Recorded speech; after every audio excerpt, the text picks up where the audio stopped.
Luke, thanks so much for joining me here today. Why don't you tell me a little bit about yourself as a coach? Got it. So my name's Luc Entheo. I'm a coach for men. Basically, I help single and coupled men become extraordinary lovers with tantric men's work. Awesome. So, for people like myself who have no idea, what is tantric men's work? Got it. So you may be familiar with what men's work is. It's work, work for men. It's Hey! around supporting men in showing up better in the world, our full selves, our confident selves, ourselves in our power, given the unique experience of being raised as a man and your experience in the world as a man and everything that comes with for business or relationships, for spirituality, for how you show up in the world. Now, Tantra is a spiritual path, and the ultimate goal is full awakening. It's a very unique path, and the unique things that define it have made people very curious about it. Now, what I teach is basically the intersection of what Tantra has to offer men for how they show up in the world, starting with being an extraordinary lover in intimacy, as well as being extraordinary as a partner if you're in a relationship or single, and ultimately how to be a lover to life itself, how to live with an open heart on your pathway towards learning about yourself on the deepest level. So, tell me just a little bit more about Tantra specifically. What is that pathway starting from very beginning to enlightenment, broken down in super simple steps? What is it? Because I still don't know. Sure. Very basically, it's leveraging the energy in your body to help you achieve awakening. Starting, we work with the chakra system, and it's a bottom up process. So, starting with the lower energies in your system, and then working with pulling up, moving, allowing the energy to go up to achieve awakening at the crown chakra. Some of the ways of working with energy in the lower chakras include sexual practice. And there are tons of caveats with that. You could just skip all of that and just start with third eye meditation and go up. But in Tantra, we work with those energies. Often requires a lot of healing on the psychological level, on the somatic level, to be able to work with those energies in a way that's productive. So you often hear, you could say karma, but everyone's sort of unique in their own way, and they understand themselves in different terms. Some people are in a Christian context, some people are in different contexts. And so as we navigate life, we naturally ask questions. What's worth my time? What's worthwhile? Why am I here? What makes it worth doing anything in life? We naturally gravitate towards these deeper questions as we go through life. And what I found was a calling towards a healing and understanding myself in terms of psychology. I think most people have that curiosity. We're very open to psychology in the West and revere it, and we feel like it's very true and important to understand that. Our childhood wounds, our traumas, our patterns, are we codependent in a relationship? These are very hot topics and valuable things to know. And what I realized was I wanted to go deeper. I felt that there's a shift in transformation that's possible, that working with a therapist alone for the amount of time that I did didn't have that as deep a shift as I knew was possible. And it was spiritual books that spoke about that kind of core fundamental change in your experience of the world. So naturally got curious. And so for people who want to learn about yourself at the deepest level and become very happy as a person, but you don't feel so called to the path of renunciation. Many paths say, forego all material things and then you'll gain benefit. What is it? The camel through the eye of easier for a camel to go through the eye of a needle than a rich person to go into heaven, etc. Anyway, there's nuance to that discussion. Tantra is a path that doesn't involve renunciation exactly in the normal way. And so Tantra is very, very appealing to me for that reason. On a more practical level, I got out of a relationship. It was after a breakup, and I thought, man, I've done all this men's work, and there's a lot of tantra in men's work. I really want to get into my masculine power as a man, get into my power now that I'm single. I want to attract someone and be the best person I can be to attract someone new, or just to put myself out there. And so I started on the tantric path and doing tantric practice. And it's funny how you kind of get what you need and not what you want. And I didn't end up having so much of deepening into my masculine side. I sort of already had that. What I had was an awakening of my feminine side. So anywhere along the way, all of the qualities that define you as a person are in your energy system, and as you activate and open them all as you go, you'll naturally find the parts that need more attention, the parts that are already strong, and it'll be revealed to you. I think that there's a lot of power in that, and that many of us that enter into this space are coming because we have wounds in and of ourselves, right? We had a path to walk, and we had things that we needed to learn, and we had things that we needed to heal. And along that way, we gained some really valuable insights. We found some major shifts that were really important to us. And we go, this is value that I have to offer to the world. This is a way that I can give back. This really calls to me, right? Is that what happened with you? Yeah, I don't know. I've always felt like as soon as I discover something that is like very valuable for me, I just want to share it with other people. So yeah, it's just felt natural to sort of turn around the things that I've learned and share it with others. And once you go far enough down a certain path, you might find that you feel you have a degree of authority, just like how people respond when you talk about it, or the insights people get just from talking about it casually. So I've had a lot of signs along the way and a lot of encouragement from others to start putting this stuff out there. So here we are.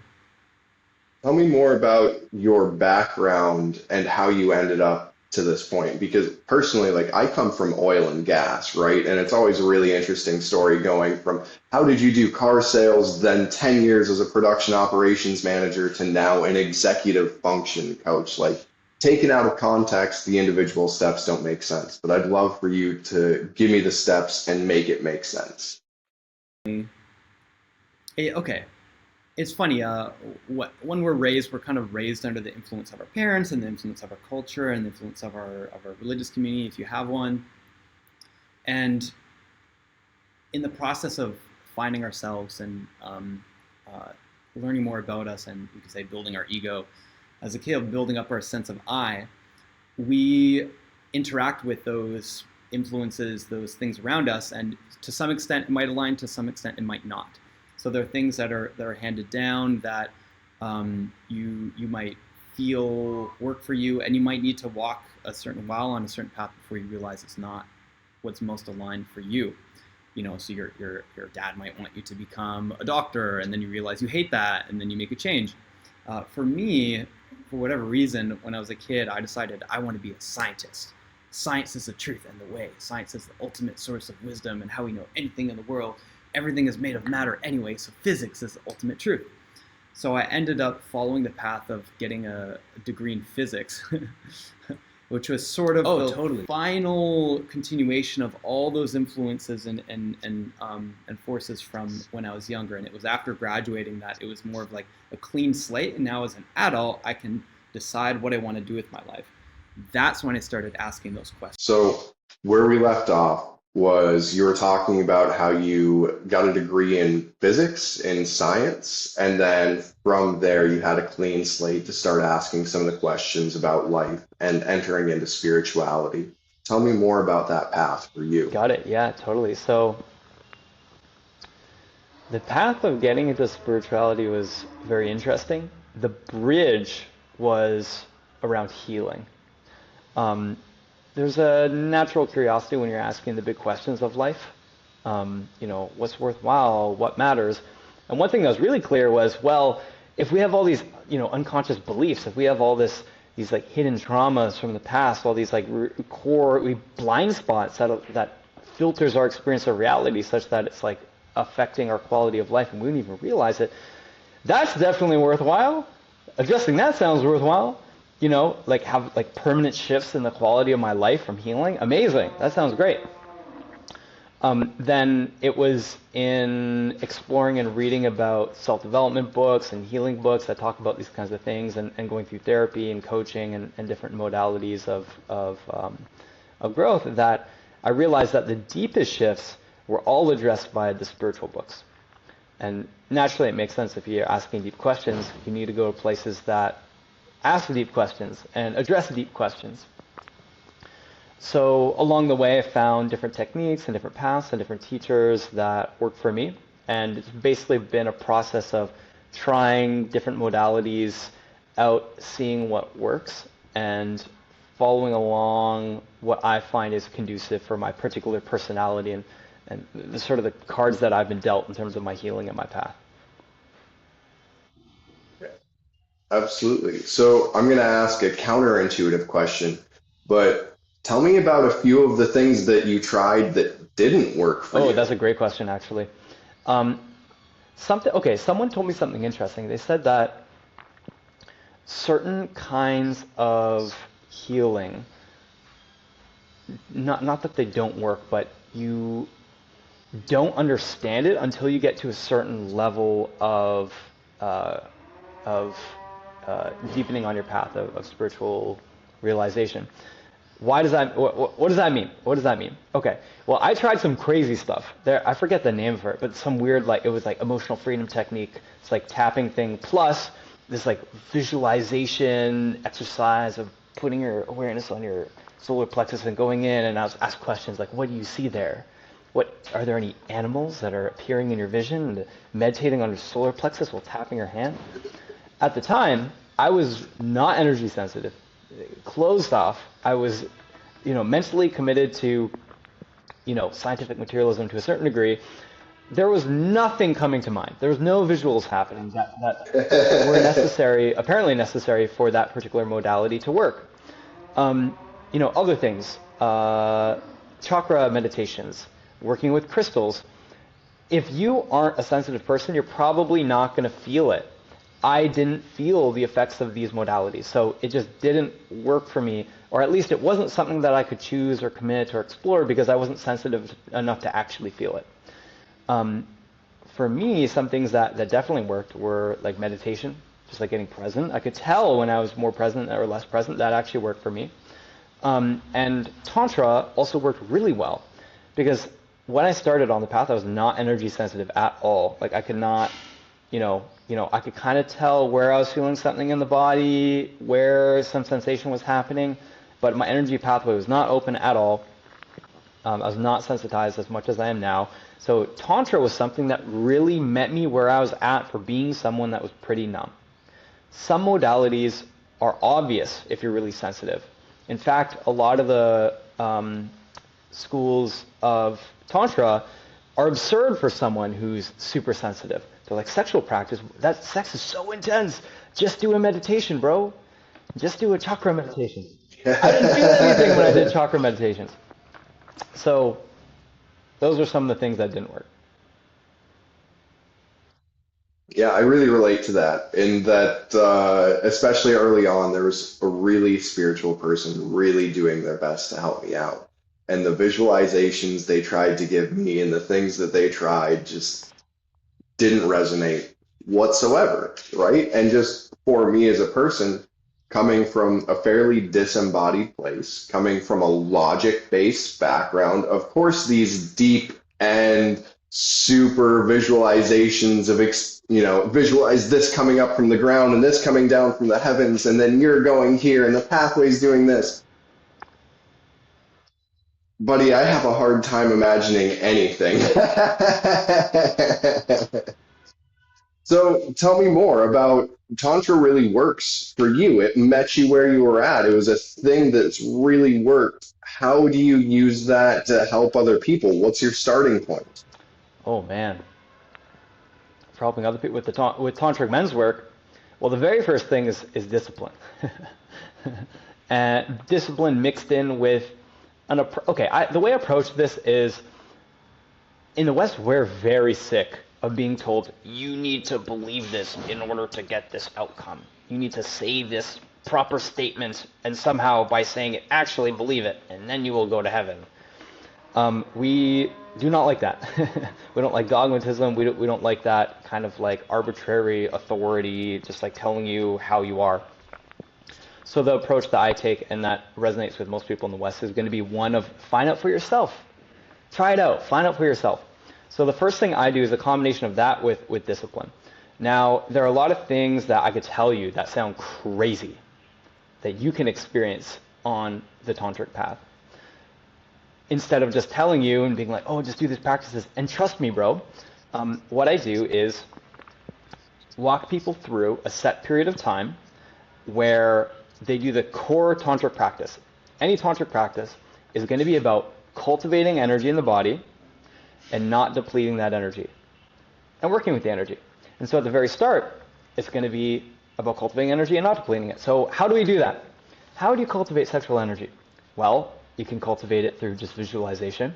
Tibetan Buddhist practice involves that, called karma mudra. You could do it through masturbation. That's one way. You could do it through sex. That's another way. Now, what is the most common way that we tend to deplete our sexual energy? Well, for male-bodied people, that's going to be ejaculation. So the start is going to be picking a set period of time. 1 month is what I pick. And in that time, the task is to be as sexually active as you wish, cultivate as much energy as you wish, and don't deplete it. So don't ejaculate. And if you accidentally do, that's totally okay. Those are learning opportunities. This is like a challenge, like a set period of time.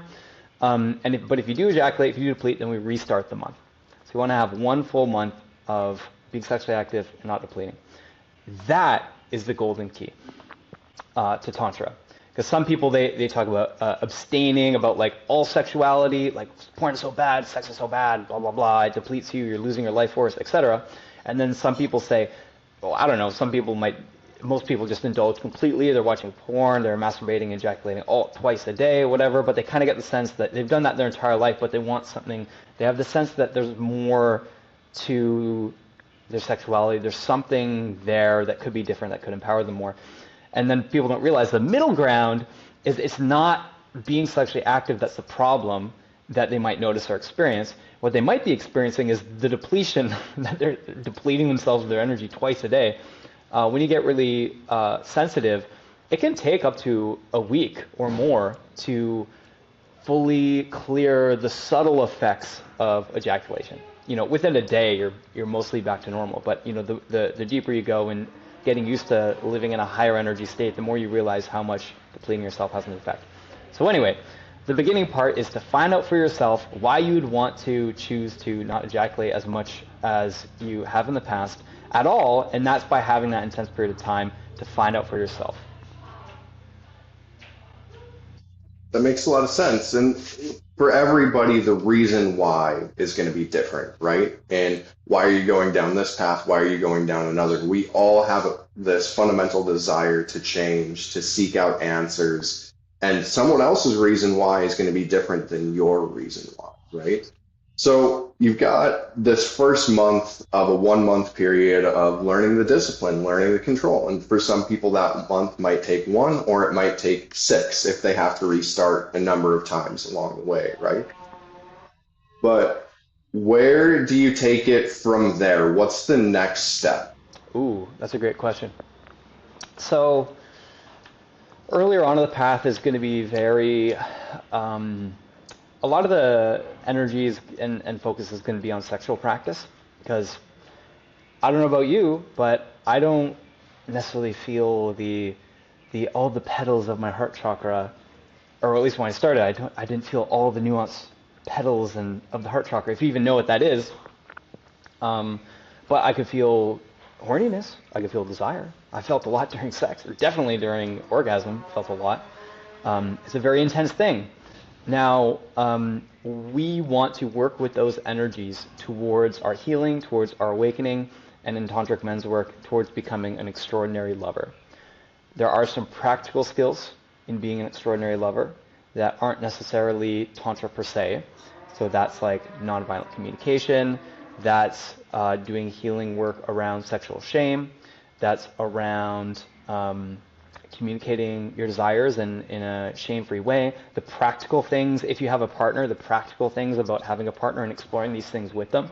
For example, what if you want to have a practice that you're exploring of for a period of time, abstaining from ejaculation? Well, what about your partner? They could have beliefs come up around their worthiness as a sexual partner. It's like they might believe that they need the man to ejaculate for them to have done a good job in sex. So there's some practical human things that come up along the way. Now, if you've come to really love your sexuality and you've learned for yourself the pleasures and benefits that there are beyond habitual, automatic, frequent ejaculation, then it becomes easy to explore and go deeper with the path. Now, as you begin the practice, the first thing you might notice is a lot of energy in your body. It may appear as blue balls in the first 5 days. I got that myself. One thing to note is once you have the blue balls and you have the pain in the balls, ejaculating isn't going to make it go away. It's just going to be a painful ejaculation, and then you're in pain and you're depleted. That's my experience, at least. It may vary for other people. Blue balls will come once, and then it won't come again. Typically, once you ejaculate, you might get blue balls in the 5 days, something like that, after, if you continue to abstain. But it won't come back again unless you ejaculate again. Then you have to go through that initial few days period. But I don't know, it's been a few years that I've been doing this practice, and now when I choose to ejaculate, then I don't get blue balls. I haven't gotten blue balls in a year and a half. A year, something like that, year and a half. Something like that. So that's the first thing. There might be some pain. That's totally normal. It goes away. It's not a problem. Then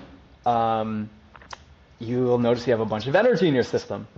You may feel that it's easier to wake up in the morning. You may feel you have more motivation to work. You may feel overall sense of well-being has improved.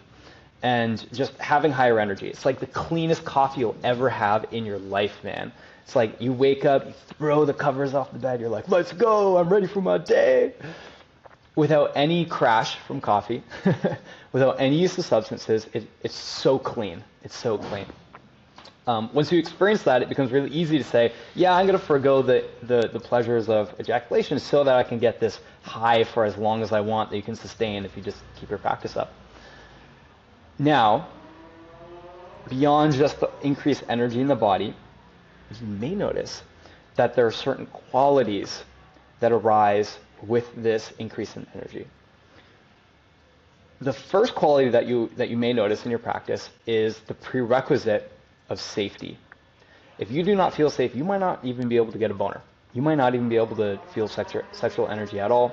So if you have chronic trauma or really deep anxiety, or you're in an unsafe country, for example, if you feel unsafe, it's going to be hard to work with sexual energy. That's the very first thing. Quality, that's like a prerequisite. But then the first quality that might arise in you that you might feel as the energy does increase will be a sense of aliveness. A sense of aliveness. There's a technical reason why that's the first thing you might notice, and that's because that's the quality associated with the sacral chakra, and that is the first one beyond the root chakra, which is associated with safety, that will become energized. Now, if you already have a strong sense of aliveness, you might already just notice a boost in aliveness, and it just feels pretty normal, but extra, and it might go to the next one, which is the solar plexus. Now, that one has a more masculine characteristic. The sacral is a more feminine characteristic. So then the next thing you might notice is a increased sense of willpower, increased sense of strength, increased sense of determination, and kind of like masculine, like this kind of energy, like let's go, being able to focus. That might be the next thing. The next chakra after that is the heart chakra. This is the golden zone of tantric practice, that where most people are going to experience the greatest benefit. And this is where you truly become an extraordinary lover, especially in relationship. It's the heart and the opening of the heart.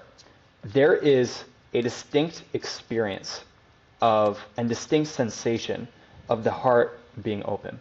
And during tantric practice, it becomes really obvious. After maybe 2 or 3 hours of tantric sex, what does tantric sex mean? Just means it's slowed down, you're relaxed, you have the intention of not depleting your energy, of increasing it. So naturally you become more curious, naturally you're more connected with your partner, naturally you're more present. This is what it means to have tantric sex. And what I find is consistently, after enough energizing, my heart opens. And if I feel it here in the chest, it feels tingly, it feels warm, it feels good. I have so much love for this person I'm with. Or if I'm on my own and just doing solo practice, I just have so much love in my body. And that love isn't just for that person. It's not like I love you as in some, relational agreement kind of way.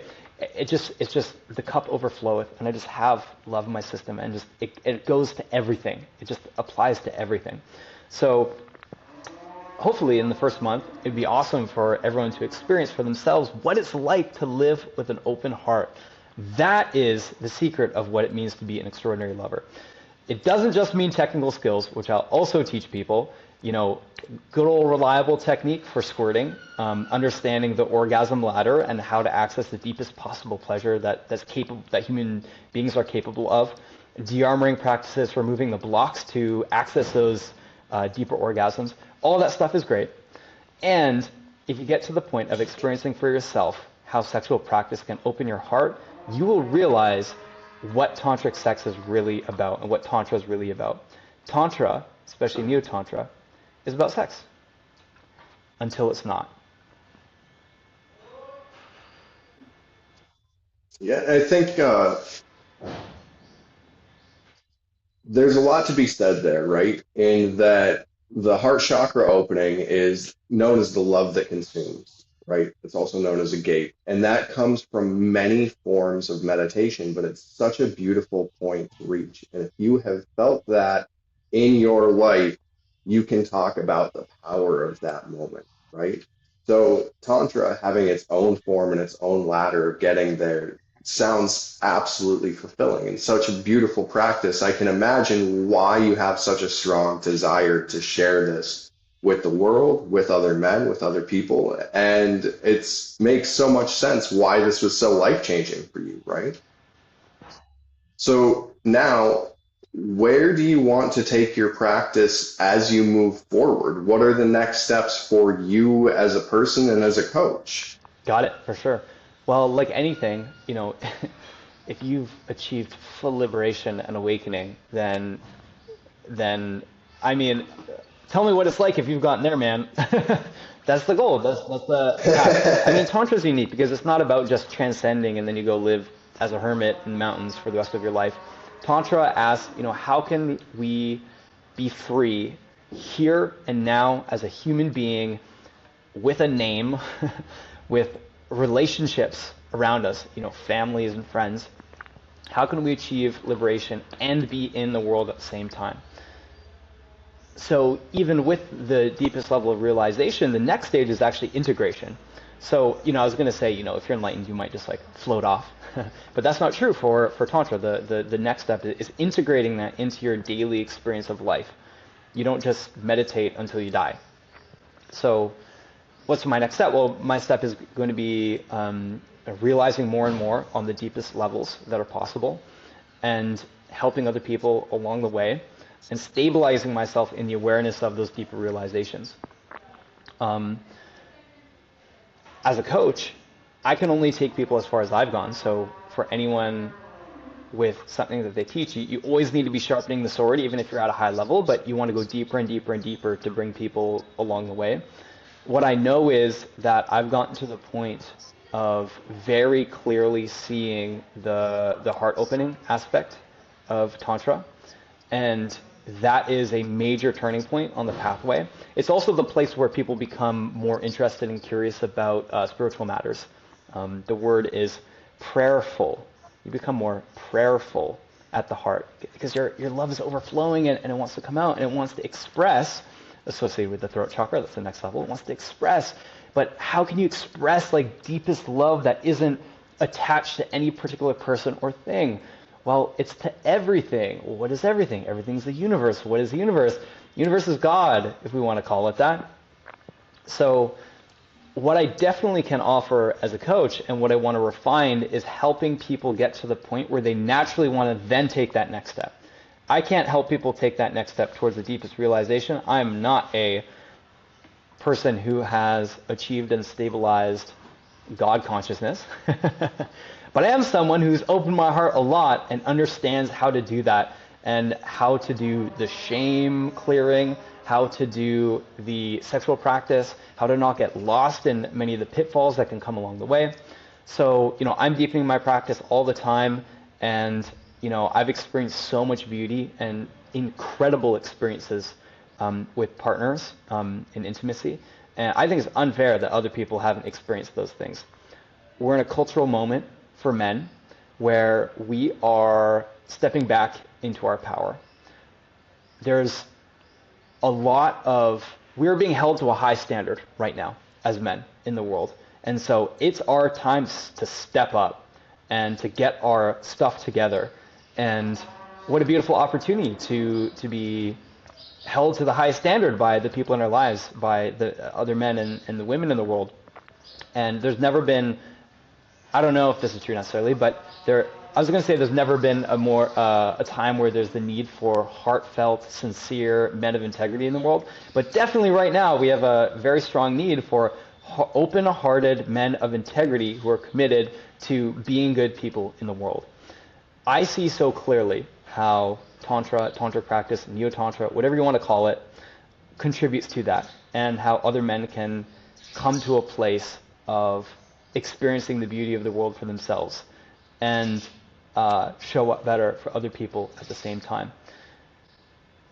So yeah, I'm excited. Part of this is figuring out the language to talk about this thing, because sex has there's a lot of shame around that. There's a lot of a neediness that people feel around that. I felt that myself so much of my life. Sexual porn and masturbation and ejaculation can be ways of coping with trauma and feeling unhappy. It's just the immediate experience of not feeling good in your body. We tend to go to things that make us feel good. It's part of our experience of being human that we have that pattern, and sexuality is part of that. But how can it be something even more? How can it contribute to something even bigger than that? How can it contribute to deeper awakening and greater sustainable happiness for us in our lives? So communicating it is something I'm working on. Working with more and more people to understand their experiences is something I'm working on. I think there's a teacher for every challenge you might have. There's sex therapists out there for the specific things, or if you just want to improve sex with a partner and do that. But if you want to go extraordinary, if you want to be an extraordinary lover, then I can teach you that with tantric men's work. Man, I really hear the passion in your voice right now and just coming up and just how much this means to you. That's the goal for all of us as a coach, right? To get so in line, to get so inspired, and to have something that we're so willing to share. And something that you touched on was just the need for this in men and our society in men. And I myself, of course, have had my own difficult relationship with sex, as I think that many of us do. And in relationships, especially coming from personally, I come from divorced parents. I didn't see a functional relationship growing up. I didn't understand what that really looked like.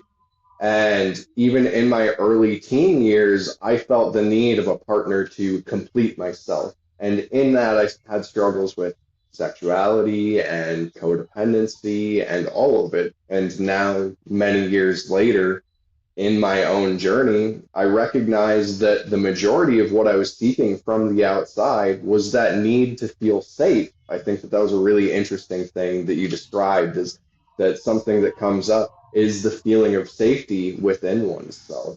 Learning to cultivate that sense of wholeness, learning to cultivate that sense of aliveness. And there's such a societal need for all of that, right?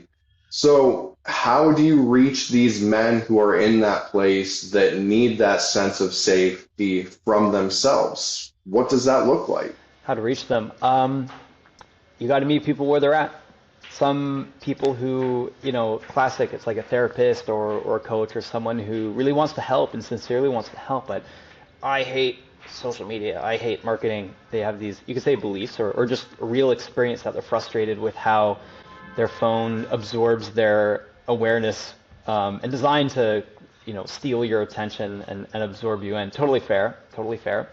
I also feel like it's important for people to meet people where they're at. And the world we're in right now is many people are online. And if you want to reach a lot of people, there's no better place than reaching them online.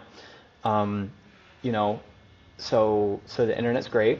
I personally have embraced that. I'm a creative person and I love writing scripts for content and filming and visuals for that. So it happens to align with me to do stuff online. So I want to reach people online and just have these discussions and talk about these things and um, create a space where you can talk about your crazy fantasies, sexual fantasies, and you're not going to get shamed for it. And um, coming from a place of being raised and socialized as a man and understanding my experience of the world as a man and what it's like to embrace, explore, own your feminine side, which you do to some extent anyway, but it's often done in in a shadow, unconscious way that's definitely not conducive to healthy relationships and definitely not conducive to your deepest potential as a human being on the tantric path.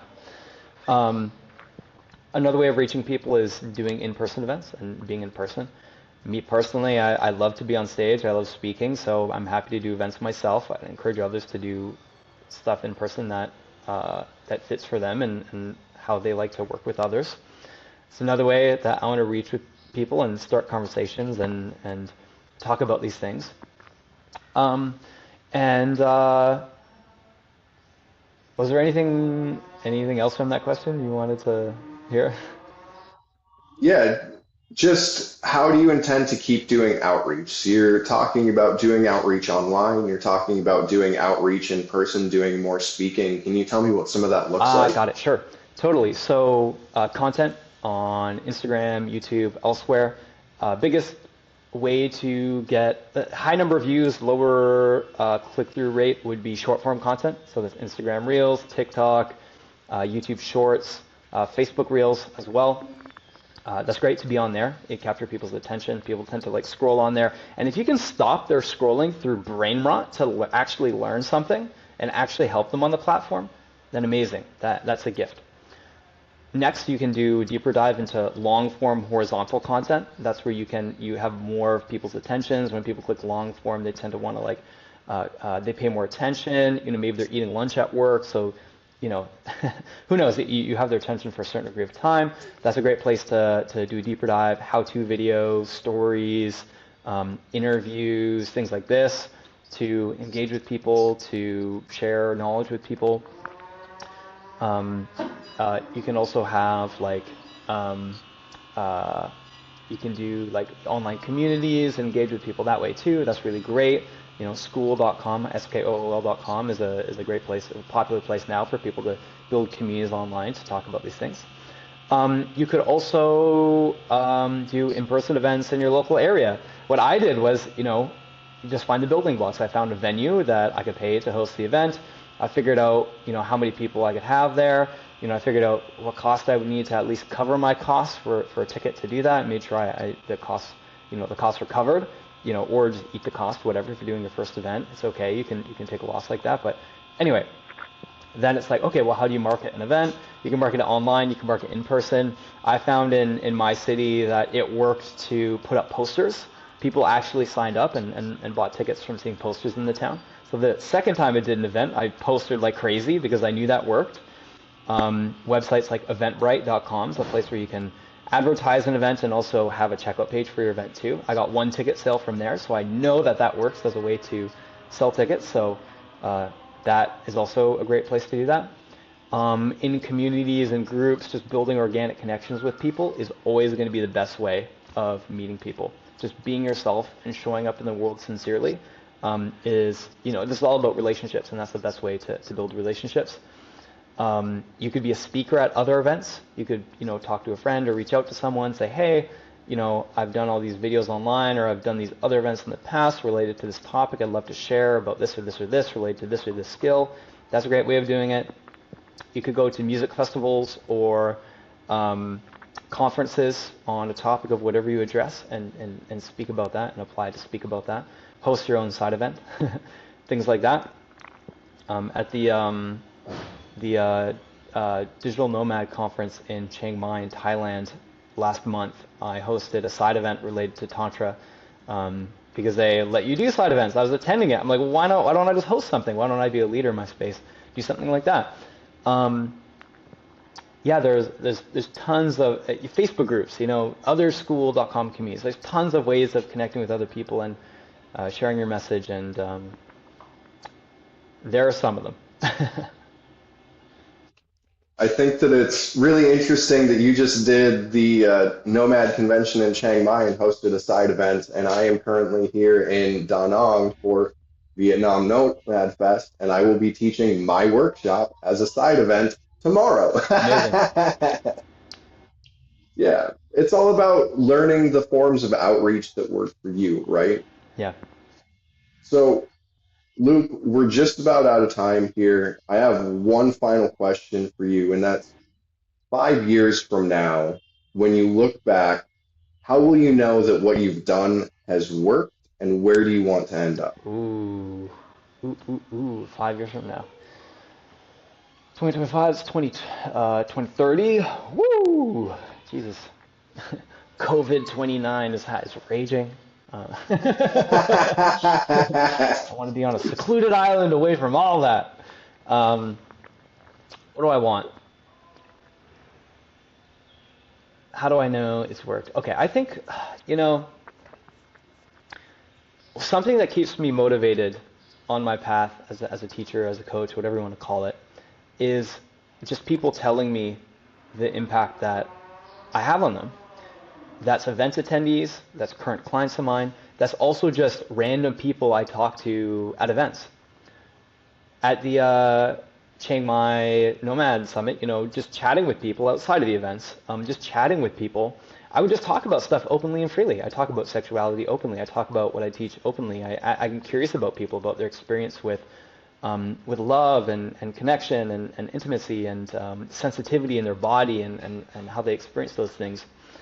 And part of me and my path has been about owning my expression and my feminine expression as a man. And so, I dress with flair. I dress in a way that's very authentic to me, despite, typical, the average person's, what the average person might fear around judgment or whatever from other people.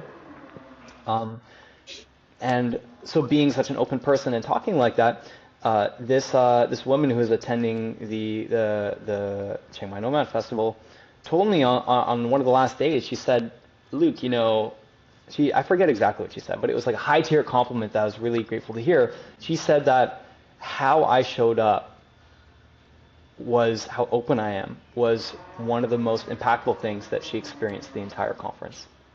I'm like, really? Oh my God, that's crazy. I'm so grateful to hear that. And how motivating is that? I'm like, wow, literally just showing up to a conference that's not about Tantra at all. It's about digital nomadhood and travel and location independent work and things like that. I managed to have an impact on someone, or at least they told me that they had I had an impact on them like that.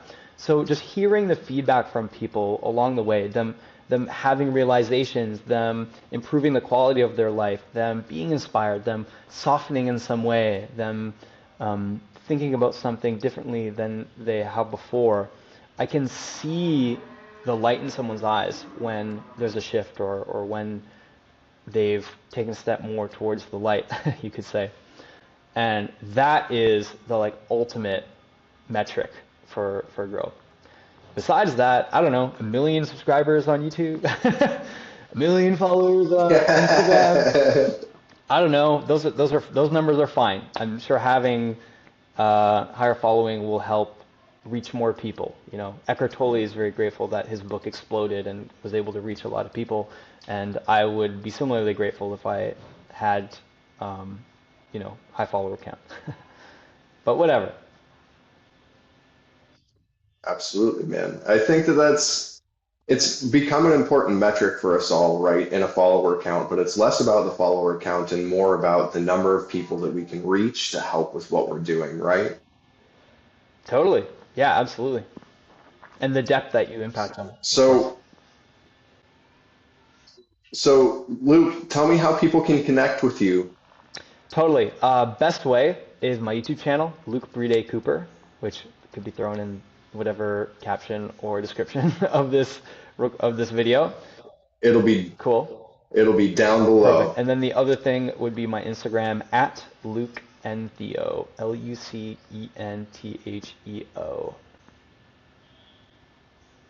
Awesome. Luke, thanks so much for sharing your time with me today. Thanks so much for sharing your story. I hope that there's some people out there, and I'm sure that there's many men out there who hear that and who resonate.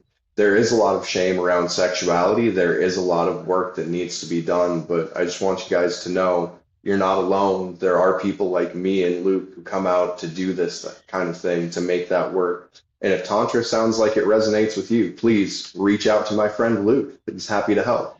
Totally. And I'd even add, especially for men, like if you feel like you love women, but you feel unconfident or you feel shut down or you don't know what to say or you have a partner and there's conflict and you're afraid of speaking your desires and you want to be an extraordinary lover, you want to be you're someone who cares about how you're showing up for your person and you know that there's more, but you don't know what that is and you're trying to figure that out, then Tantra is something for me that took things to the next level. And so I highly recommend that you men check that out. Awesome. Luke, thanks so much for everything that you're doing. Thanks for speaking with me today, and we'll catch up with you again soon, okay? Awesome. Amazing. And Sean, what do you say in this format like this